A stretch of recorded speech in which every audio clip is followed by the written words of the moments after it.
Hello everyone, welcome to Momentum As Vishleshan Short Session Concrete Analysis, a platform that relays you with clarification and application.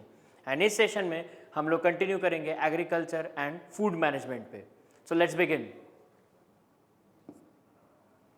Now, with this graph, we are going to understand कि इस time पे हमारा current situation क्या है या agricultural जो activities होती है, फार्म एक्टिविटीज़ जो होती हैं, उस अकॉर्डिंग कहाँ से किस तरह से एक मंथली इनकम या एक मंथली रेवेन्यू क्रिएट हो रहा है हमारे एग्रीकल्चरल वर्कर्स फार्मर्स के लिए. तो अगर ओवरऑल वे में हम रिप्रेजेंट करें 2014 का जो सिचुएशन असेसमेंट सर्वे था एंड 2021 का सिचुएशन असेसमेंट सर्वे है, उससे कुछ कुछ चीज़ें आपको ये पता चलेंगी कि वेरी फर्स्ट थिंग एक न्यू एक्टिविटी स्टार्ट हुई है इन लास्ट 7 ईयर्स में, जिसमें ये होता है कि फार्मर्स अपना जो लैंड है या जो एग्रीकल्चर लैंड ओनर्स हैं वो अपना कुछ part of land they are giving leasing out, they are leasing out to corporate farmer, मतलब कॉर्पोरेट्स को दे रहे हैं या किसी भी को भी दे रहे हैं कुछ अलग अलग एक्टिविटीज़ के लिए, एंड उसके through they are having some sort of fixed amount of revenue उनको मिल ही रहा है. इस नाउ कंसिडरिंग कि it is a new activity which has got created in recent times, अगर इन लास्ट 7 ईयर्स की बात करें तो उस समय एक चीज़ ये भी पता चलेगा कि अगर बाकी एक्टिविटीज़ को देखें, फ्रॉम कल्टीवेशन ये कहीं ना कहीं रिड्यूस हुआ है. Again income from wage and salary, मतलब जो लैंडलेस फार्मर्स होते हैं उनसे जो इनकम आ रहा है वो कहीं ना कहीं रिड्यूस हुआ है, या फिर उसको कह सकते हैं हम इंक्रीज हुआ है. सॉरी, कंसिडरिंग कि दैट मीन्स अगर लैंडलेस ओनर्स के जो वेजेस अगर इंक्रीज हो रहे हैं, दैट मीन्स कहीं ना कहीं लैंड होल्डिंग्स जो हैं, ये हम अभी नेक्स्ट ग्राफ में भी देखेंगे कि लैंड होल्डिंग्स अगर इनकम अगर इंक्रीज हो रहा है, दैट मीन्स लैंड होल्डिंग्स क्या हो रही है, वो कहीं ना कहीं बड़े बड़े जो अगर मान लीजिए कि 10 हेक्टेयर के ऊपर है वो कहीं ना कहीं रिड्यूस हो रहा है. Overall land holdings small land holdings हो रही है या फिर स्मॉल फार्मर्स की फ्रीक्वेंसी ज़्यादा इंक्रीज हो रही है रीसेंट टाइम्स में. तो कहीं ना कहीं इनकम फ्रॉम वेज और सैलरी ये इंक्रीज हुई है, but farming of from animals ये भी इंक्रीज हुआ है, बट नॉन फार्म बिजनेस ये 8% था, ये 6% हो गया. नॉन फार्म बिजनेस मतलब जो nothing which is nothing related to activities हो गए, जो आपका जो रूरल एरियाज में जो एक्टिविटीज हो रही, मान लीजिए कोई शॉप चल रही, शॉप रन कर रहे हैं, तो उससे जो इनकम रूल आउट हो रहा है वो कहीं ना कहीं 6% पे आ गया है. But farming of animals, considering की committee of I think it is Ashok Dalwai committee, तो committee on doubling farmer income ने भी ये कहा है कि क्रॉप डाइवर्सिफिकेशन या फिर एनिमल हस्बेंड्री एक ऐसी एक्टिविटी है जो कि रीसेंट टाइम्स में इंक्रीज हुई है. तो उस वजह से जो इनकम ओवरऑल वे में जो जनरेट हो रहा है वो कहीं ना कहीं इंक्रीमेंट हो रहा है. हालांकि कल्टीवेशन में सी वजह से जो इंक्रीमेंट आ रहा है वो कहीं ना कहीं रिड्यूस होता दिखा है, जो कि 48% है, 37% आ गया है. But there is one more activity which has increased in recent times which is the income from leasing out of land. Now moving on to the next graph, as I said कि एक तो आपका leasing out activity है, दूसरा चीज जो आपका cultivation या फिर और जो रीसेंट एक्टिविटीज हैं, प्लस फार्मिंग बिजनेस हो गया या फिर वेज और सैलरी से जो इंक्रीज हो रहा है उससे जो हुआ है, जो उसमें जो इंक्रीमेंट पाया गया है उससे ये होता मिलेगा कि आप 2002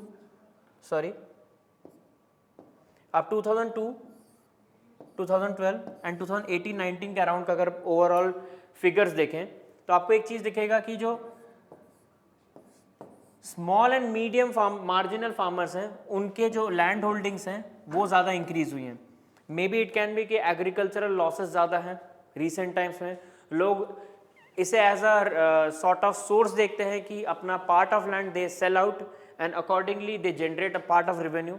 तो आपको दिखेगा कि 86% आज के डेट में एग्जिस्ट करते हैं जिनके पास जो स्मॉल एंड मार्जिनल फार्मर्स है, जिनके पास बहुत ही छोटा लैंड होल्डिंग आज के डेट में अवेल करते हैं. दैट मीन्स कहीं ना कहीं वेजेस इंक्रीज हुए हैं, सैलरीज में इंक्रीमेंट हुई, यानी लैंडलेस ओनर्स ज़्यादा, लैंडलेस पीपल ज़्यादा है आज के डेट में. सिमिलरली आपका मीडियम फार्मर्स वो भी डिक्रीज हुआ है रीसेंट टाइम्स में, and large hand land holdings भी डिक्रीज होती दिखी हमें रीसेंट टाइम्स में. So these are some of the basic trends जो आपको इस ग्राफ से अंडरस्टैंड कर सकते हैं. बोथ ऑफ द जो मैंने इसके पहले वाला दिखाया सिचुएशन असेसमेंट सर्वे जो दिखाया, प्लस लैंड होल्डिंग्स का जो ओवरऑल असेसमेंट है, दोनों से आप एक इंटीग्रेट करके आप अपना नया अप्रोच निकाल सकते हो. Now considering just 2 days back only हमारे प्राइम मिनिस्टर ने एक बहुत बड़ा सेशन लिया एंड जिसमें उन्होंने नेचुरल फार्मिंग पे बहुत ज़्यादा फोकस रखा. नेचुरल फार्मिंग के अपने आप अपने कुछ एडवांटेजेस हैं, अपने बेनिफिट्स हैं. से एग्रोनॉमिक प्रैक्टिसेस बहुत अच्छे होते हैं, सस्टेनेबल होते हैं, क्लाइमेट फ्रेंडली होते हैं, they can restore the soil organic matter. So these are all some of the benefits जिसमें आपको ज़्यादा उतना केमिकल फर्टिलाइजर या उसकी ज़्यादा यूज़ नहीं होती है. तो रीसेंट टाइम्स अगर नेचुरल फार्मिंग के अगर फोकस रखेंगे तो अगर कुछ रीसेंट टाइम से कुछ स्टेट्स का देखा जाए जिन्होंने सबसे ज़्यादा नेचुरल फार्मिंग को अडॉप्ट किया है, उनमें से सबसे बड़े बड़े स्टेट्स हैं Andhra Pradesh, Madhya Pradesh, Chhattisgarh, Kerala and Odisha. Now UPSC अगर कुछ चाक इस तरह से देना चाहे, अगर इससे रिलेटेड कुछ प्रीलिम्स बेस्ड क्वेश्चन, तो ये कर सकता है कि उसने सारे ये कुछ स्टेट्स के नेम दिए एंड अकॉर्डिंगली जैसे फॉरेस्ट एरिया कवर पे एक उन्होंने दिया था 2019 में, परसेंटेज वाइज पूछ लिया था, वैसे ही वो ये पूछ सकता है कि इनमें से किस स्टेट ने नेचुरल फार्मिंग को सबसे ज़्यादा अडॉप्ट किया या ऑर्गेनिक फार्मिंग को किस तरह से अडॉप्ट किया गया है. मेंस बेस्ड क्वेश्चन इस पे ये आ सकता है कि आज की डेट में भी किस तरह से एग्जिस्ट कर रहा है, नेचुरल फार्मिंग को किस हिसाब से एक्सेप्टेंस मिली है स्टेट वाइज, या फिर कौन से छोटे छोटे स्टेट्स हैं या बल्कि स्टेट्स हैं जिनमें आज भी वो अडॉप्शन नहीं आया है and which is very much needed considering climate smart agriculture mission चल रहा है, या फिर और जो सस्टेनेबल एग्रीकल्चरल प्रैक्टिसेस पे हम फोकस कर रहे हैं. Now, we will move to the livestock sector. Now, considering livestock has a very much a bigger, बहुत एक चंक substantial proportion होता है हमारे एग्रीकल्चर का, considering कि ये almost 29.35% यानी almost 30% हमारा GVA बनाता है एग्रीकल्चर का. लाइवस्टॉक को हम ब्रेक कैसे कर सकते हैं? 3 मेजर डिविजन्स हो सकते हैं. मिल्क हो गया, एग हो गया, मीट हो गया एंड फिशरीज को भी हम कंसिडर करेंगे, बट फिशरीज को फॉर द टाइम बिंग हम थोड़ा सेपरेट रखते हैं. मिल्क को अगर हम कंसिडर करें तो milk is one of the biggest business for India in terms of milk production, क्योंकि ये फर्स्ट रैंक भी होता है, फर्स्ट रैंक होल्डर है, इंडिया सबसे ज़्यादा मिल्क प्रोड्यूस भी करता है and almost 23% of the global production is from milk only. Next, आज के डेट में अगर मिल्क की इकोनॉमी देखें तो milk almost 5% of the national economy को प्रोपोर्शन क्रिएट कर रहा है. Apart from this almost 8 crore people are involve in the dairy business, dairy sector में इन्वॉल्व है. तो कहीं ना कहीं मिल्क का अपना आज वैल्यू बहुत ज़्यादा है. प्लस अगर एक और चीज़ अगर देखा जाए रिसेंट टाइम्स में, अगर पर डे का देखा जाए कि अगर इंडिया में अगर पर पर्सन का अगर वो देखा जाए, पर कैपेसिटी अगर देखा जाए कि मिल्क का प्रोडक्शन क्या है, वो समवेयर इज 427 ग्राम पर लीटर के अराउंड बैठ रहा है मिल्क का जो इस टाइम पे है. Now moving on to the egg and meat. Egg and meat का भी कुछ आप ये कह सकते हो. Egg is having the 3rd rank, India 3rd largest producer है एग का. मीट का वो 8th लार्जेस्ट प्रोड्यूसर है एंड इनफैक्ट एग के केस में मतलब ये है कि अगर पर एनम पर पर्सन का अगर कंजम्पशन देखा जाए तो कहीं ना कहीं 91 बैठ रहा है. मतलब कहीं ना कहीं साल में हर चौथे दिन में एक इंसान एक एग खा सकता है, इतना एग प्रोड्यूस होता है हमारे कंट्री में.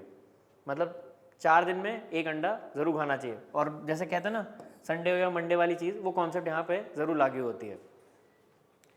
मीट के केस में 8th रैंक बैठती है. अपार्ट फ्रॉम दिस अभी रिसेंटली इसलिए ज़्यादा वो है क्योंकि committee on doubling farmer income livestock पे भी बहुत ज़्यादा फोकस रिकमेंडेशन किया है.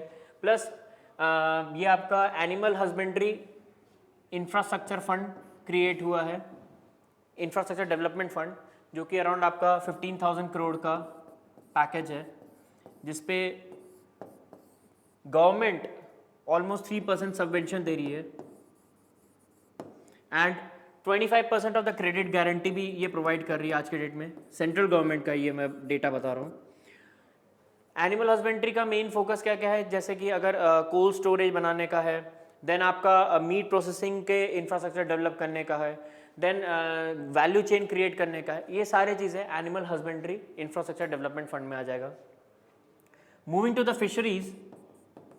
फिशरीज में भी इंडिया का अगर देखा जाए तो इंडिया ऑलमोस्ट 2nd रैंक पे है, 2nd लार्जेस्ट प्रोड्यूसर है. फिशरीज भी ऑलमोस्ट गुड चंक प्रोवाइड कर रहा है, almost 7.28% of GV of agriculture दे रहा है। एक अच्छे मतलब almost around 20 to 28 million people are employed in the fisheries sector. Fisheries भी इसलिए इंपॉर्टेंट इसलिए हो गया क्योंकि फिशरीज को लेके प्रधानमंत्री मत्स्य संपदा योजना बनाई गई है। प्रधानमंत्री मत्स्य संपदा योजना के अंतर्गत 20,500 करोड़ या 20,050 करोड़ के आसपास का बजट रखा गया है। इसमें भी वैल्यू चेन की बात की गई है, फोकस रखा गया है फिशरीज के लिए इंफ्रास्ट्रक्चर डेवलपमेंट करने का, plus optimal water management. Considering कि फिशरीज में आज की डेट में भी इंडिया में वाटर मैनेजमेंट या वाटर वेस्टेज बहुत ज़्यादा है, इसलिए ऑप्टिमल वाटर मैनेजमेंट को एक की पार्ट इंक्लूड किया गया है इसमें ओवरऑल वे में। So this covers the entire thing of livestock sector. Livestock sector में क्या क्या चीज़ें इकोनॉमिक सर्वे के बेसिस पे क्या क्या आपको देखना चाहिए। Moving on to the next graph. Now this one is related to food processing industry and food processing का आज की डेट में मैन्युफैक्चरिंग पे क्या क्या फोकस रहा है। दैट मीन्स कहीं ना कहीं प्राइमरी सेक्टर का कुछ पार्ट आपका सेकेंडरी सेक्टर में पेनिट्रेट कर रहा है कंसिडरिंग फूड प्रोसेसिंग अगर इंडस्ट्री को देखा जाए। प्लस अभी जो रीसेंट प्रोग्राम्स चल रहे हैं जैसे मेगा फूड पार्क स्कीम हो गए, अभी रिसेंटली I2U2 ने भी वो किया है कि इजराइल एंड USA का असिस्टेंस रहेगा टेक्नोलॉजी ट्रांसफर के थ्रू कि फूड पार्क्स को मेगा फूड पार्क्स को कैसे क्रिएट किया जाए। तो एंड रिसेंटली मोमेंटम आया अपने डेली न्यूज़ डिकोडिंग में भी 2 दिन पहले मेगा फूड पार्क स्कीम को कवर किया कंसिडरिंग ये न्यूज़ में था। तो mega food park scheme one district one product कहीं ना कहीं इस FPI पे रिलेटेड है। प्लस हमने रिसेंटली एंड चटनी पे भी बहुत वो किया था जो कि कहीं ना कहीं फूड प्रोसेसिंग से ही रिलेटेड है। तो आप ज़रूर DND हमारा फॉलो करा करिए ताकि आपको ये सारी चीज़ें रीसेंट अपडेट्स पता रहे। तो शेयर ऑफ अगर food processing industry in manufacturing देखा जाए तो काफ़ी फ्लक्चुएटेड है और ये आपको दिख भी रहा है। हालांकि 2019-2020 से ये कहीं ना कहीं रिड्यूस होता दिख रहा है। दैट मीन्स मैन्युफैक्चरिंग के और भी सेक्टर्स, जैसा कि मैंने कहा था कि 2 मेजर की इकोनॉमिक फैक्टर्स हो सकते हैं, प्राइमरी की फैक्टर्स ये हो सकते हैं कि इसका अगर मैन्युफैक्चरिंग कम हो गया हो।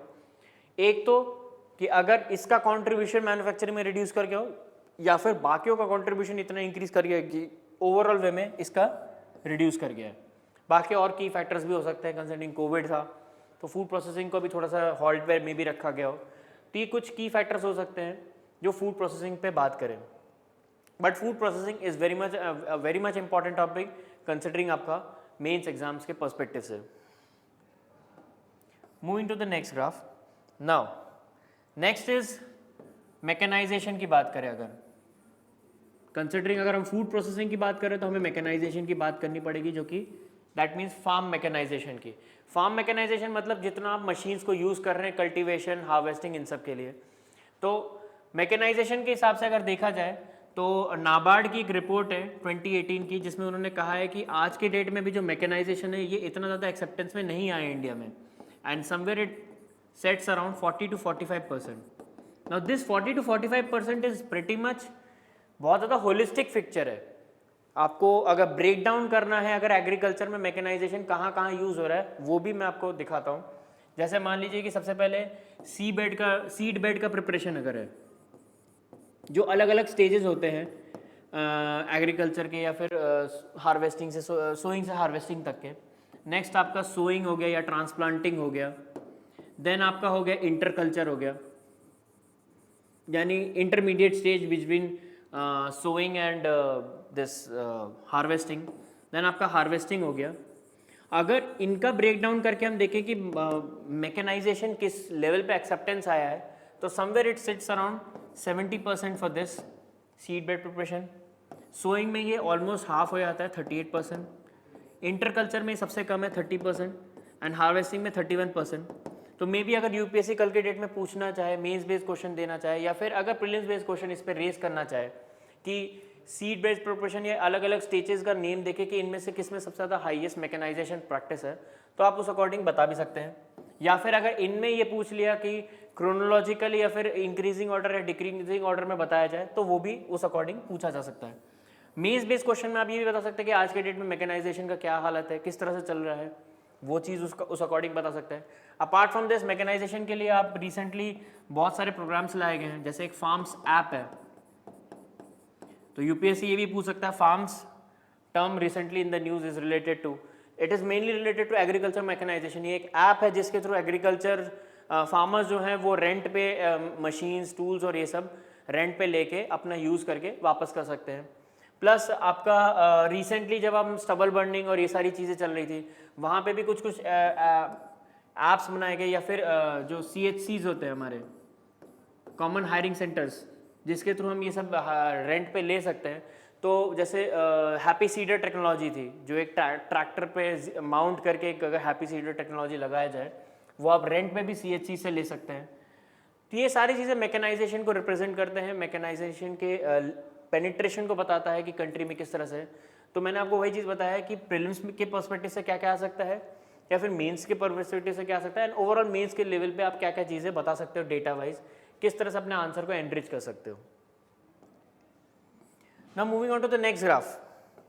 नाउ दिस ग्राफ रिप्रेजेंट्स की फर्टिलाइजर्स की क्या सिचुएशन है इस टाइम कंट्री में, कंसिडरिंग की फूड मैनेजमेंट को अगर देखा जाए तो किस तरह से ईल्ड कैसा रहा है। तो ओवरऑल वे में अगर हम देखें लास्ट 4 to 5 ईयर्स का, हमें एक चीज़ देखेगा। Now considering this is the data of till दिसंबर 2021, हमें एक चीज़ मिलेगा कि सबसे ज़्यादा प्रोडक्शन जो है वो यूरिया का होता है हमारे कंट्री में। नेक्स्ट हमारा सबसे ज़्यादा होता है DAP का, यानी या फिर आप बोल सकते हो कॉम्प्लेक्स फर्टिलाइजर्स का सबसे ज़्यादा होता है, उसके बाद सेकंड हाईएस्ट है, एंड लास्ट में आपका DAP का है। यानी DAP का प्रोडक्शन आज के डेट में भी सबसे कम इंडिया में हो रहा है। दैट मीन्स इंपोर्ट वाइज भी उस हिसाब से इंपोर्ट करना पड़ेगा, चाहे वो यूरिया का हो, चाहे वो DAP का हो, या फिर कॉम्प्लेक्स फर्टिलाइजर का हो, उस अकॉर्डिंग ये चेंज होता जाएगा। तो ये एक बहुत बड़ा, आप ये भी एज अ डेटा आप मेंस के आंसर्स में रिप्रेजेंट करा सकते हैं कि क्या मतलब क्या फिगर्स चल रहे हैं, क्या ट्रेंड रहा है फर्टिलाइजर्स का असेसमेंट के लिए। एंड रीसेंट टाइम्स में ये आपको इंक्रीज होता ही दिखेगा ओवरऑल वे में एग्रीकल्चर में, कि प्रोडक्शन वाइज यूरिया का कितना हुआ है या फिर यूरिया का कैसा बढ़ा है। नेशनल यूरिया पॉलिसी भी है 2016 की, आप इसको भी देख सकते हो।